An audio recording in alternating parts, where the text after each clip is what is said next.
A very interesting time here in the richest square mile here in Africa, in Sandton. So we're expecting to hear from the perspective of India. We know that these are countries that are working well so together, South Africa and India. They're part and parcel of G20, IPSA, and also just on the sidelines of G20 Summit. So we're expecting those discussions to get underway. But joining me now is somebody who's a veteran Indian journalist. He was there when the African Union joined this particular bloc. Dr. Suman, thank you so much, sir, for your time, and welcome to SABC News. So let's reflect on that moment in 2023 when Prime Minister Narendra Modi announced that AU has officially joined G20. How was that experience?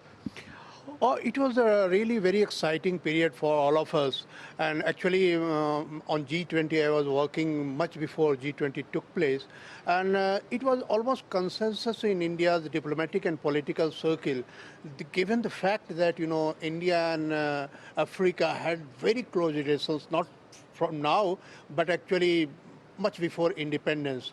Both India and Africa were fighting, against the colonial, rulers. And in that way, African Union coming to G20 was really exciting for everyone. For even the journalists were liking that, India has taken a big step, because European Union was already there in, G20. And why African Union should not be? Because it was a conglomeration of 52 countries in Africa.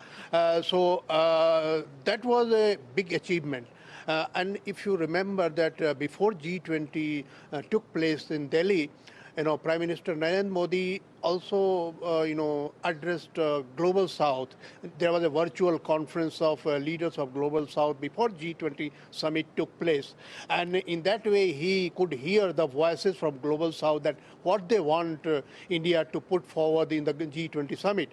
And after the G20 Summit was over, he again took a virtual conference with Global South leaders, and he explained to them that how India, raise the voice of Global South. So I think that getting African Union inside was a great achievement for the countries of Global South.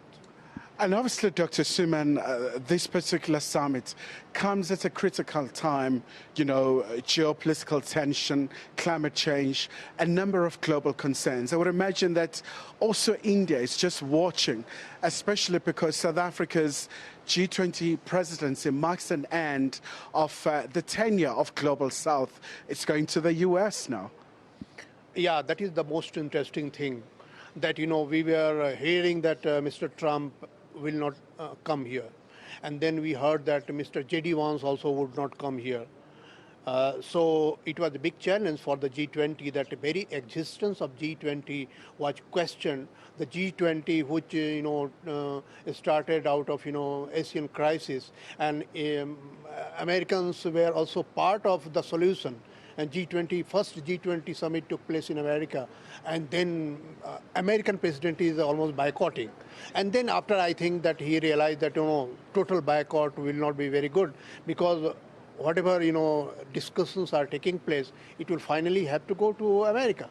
So they send a delegation that is much lower than the value of G20. But anyway, the G20 countries, and especially the president of South Africa, Cyril Ramaphosa, said that no, G20 will go the way it has to go. And when Donald Trump said that no, you should not take any resolution, you should not take any joint statement. And then Mr. Ramaphosa, the president of South Africa, told that it depends on the other members. If other members agree that we should take a statement, we should take a joint statement, we will come with the joint statement. And when the leaders' declaration took place today, it was really display of the power of other members of G20, which is also comprised of some global South leaders and also some global North leaders. So I think in that way South Africa showed lots of guts that yes, global South and other countries of the North can also stand up to the goals of G20. And Doctor, just before I let you go, drawing comparisons between New Delhi and Johannesburg, your impression from your journalistic point of view, what could have happened better? And also just some of the areas of excellence. I mean, for example, this has been preceded by the social summits. I mean, it all came from Brazil, and South Africa carried that particular legacy. In that way, I will say that, it began from Indonesia. And Indonesia is part of Global South. Then it came to India, Global South. Then it came to Brazil, Global South. And then it came to South Africa, the Global South. So 4 consecutive, G20 summits took place in Global South. So I think Global South has set an agenda. And in that way, if you compare, the continuity is there. Whatever we got cue from the Indonesian president, then it matured in Indian, chairmanship, and then it further developed in Brazilians, and then now it is South African. I think that no one should leave behind.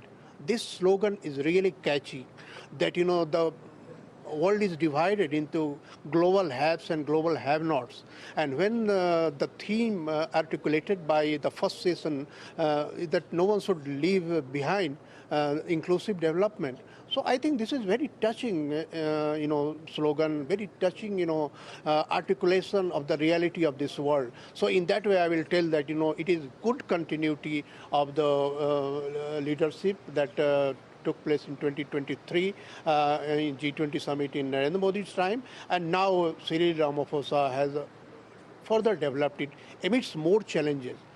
Because this is a challenging time because of Mr. Trump's, attitude towards tariff putting on every country. So in that way, South Africa replied in a very good manner, and I will tell that it is very good summit. Some logistical issues might be there because, visa issues were there, that many of the commissions were not well equipped about timely issuance of the visa. But that leave apart, this summit is very impressive, and I will tell that, the theme, the sessions, the deliberations. I heard the president's deliberation today, and it was really, very, an experienced statesman-like, that he spoke the reality of the world. All right. Dr. Suman, thank you so much indeed. Of course, a veteran and a very seasoned journalist based in India. Bongi, we're really talking about the South African experience, but also we're expecting during the course of the night to hear from some of the members of delegation from the Indian delegation that is here in South Africa, accompanying Prime Minister right here in Sandton. As you know, India and South Africa are very good friends.